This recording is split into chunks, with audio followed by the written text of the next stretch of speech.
This video is sponsored by SPO Digital Marketing. இந்த digital marketing சர்வீஸில் part டைமாக work பண்ணணும்னு ஆசைப்பட்டீங்கன்னா கண்டிப்பாக என்னோடய நம்பரை காண்டாக்ட் பண்ணுங்கள். மேலே என்னோடய நம்பர் இருக்குது, கால் பண்ணுங்கள், இல்லாட்டி வாட்ஸ்அப் பண்ணுங்கள்.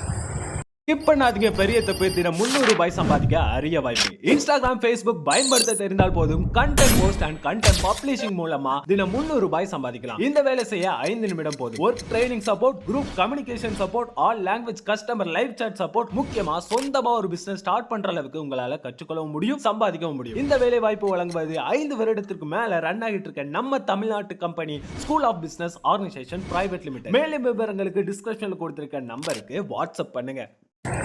Hi friends, welcome to my channel. இன்றைக்கி பார்த்தீங்கன்னா புராண கதைகளில் 36ஆம் பாகத்தை பார்க்க போகிறோம்.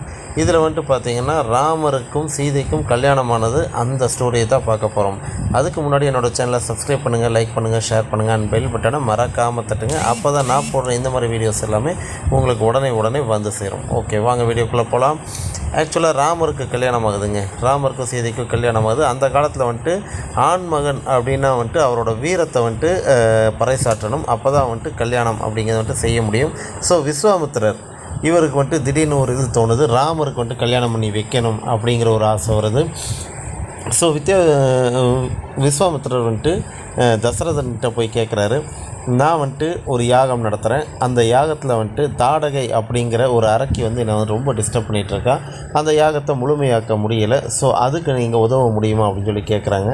உடனே அவரும் நான் என்னோடய படைகளை எல்லாத்தையுமே அனுப்பிச்சி வைக்கிறேன், நீங்கள் தாராளமாக யாகத்தை செய்யுங்க அப்படின்னு சொல்லி சொல்கிறாரு. ஆனால் அது இல்லை, எனக்கு அது வேண்டாம் அப்படிங்கிறாங்க. உடனே நானே வேணாலும் வரேன் அப்படின்னு சொல்லி சொல்கிறாரு. இல்லை, எனக்கு அதுவும் வேண்டாம் அப்படிங்கிறாரு. அப்போ உங்களுக்கு என்ன வேணும்னு கேளுங்க, நான் தரேன் அப்படிங்கிறாரு. ராமரும் லக்ஷ்மணனும் அங்கே எனக்கு கேடயமாக நிற்கணும் அப்படின்னு சொல்லி கேட்குறாங்க. உடனே அவங்க 2 பேரும் சின்ன பசங்க அப்படின்னு சொல்கிறாரு. இல்லை, எனக்கு அவங்க தான் வேணும் அப்படிங்கிறாங்க. ஸோ விஸ்வாமித்திரர் அப்படி கேட்குறாரு அப்படின்னா அதில் ஏதோ ஒரு விஷயம் இருக்குது அப்படிங்கிறத புரிஞ்சுக்கிட்டு, சரி ஓகே கூட்டிகிட்டு போங்க அப்படின்னு சொல்கிறாங்க. அப்படி கூட்டிகிட்டு போய் நின்னால் அந்த இடத்துல தான் ராமரோட வீரம் வெளிப்படுது. ஏன்னா அது வரைக்கும் அவர் சின்ன பாலகனாக மட்டுமே கருதப்படுறாரு. அப்போ பார்த்திங்கன்னா தாடகை மீண்டும் வராங்க. அந்த தாடகை வரும்போது பார்த்திங்கன்னா அந்த அரக்கியை ராமரும் லக்ஷ்மணனும் சேர்ந்து அழிக்கிறாங்க. அப்போ பார்த்திங்கன்னா அந்த ஒரு நிகழ்வு பார்த்திங்கன்னா அவரோட வீரத்தை பறைசாற்றுறது. ஸோ அதுக்கப்புறம் தான் பார்த்திங்கன்னா ராமருக்கும் சீதா தேவிக்கும் கல்யாணம் பண்ணி வைக்கிறாரு விஸ்வாமித்திரர். ஸோ இந்த அளவுக்கு ஒரு விஷயத்தை யோசித்து நிதானமாக செஞ்சுருக்கிறது தான் விஸ்வாமித்திரர். ஸோ இந்த மாதிரி புராண கதைகளை நம்ம கேட்கும்போது நம்மளோட ஹிஸ்ட்ரி, நமக்கு முன்னோர்கள் என்ன பண்ணாங்க, கல்யாணம் பண்ணணுன்னா அந்த வீரத்தை காட்டணும் அப்படிங்கிறதெல்லாம் இருந்துச்சு. ஸோ அதெல்லாம் இந்த மாதிரி விஷயங்கள் மூலிமா தான் நம்ம கற்றுக்க முடியும், தெரிஞ்சுக்க முடியும்.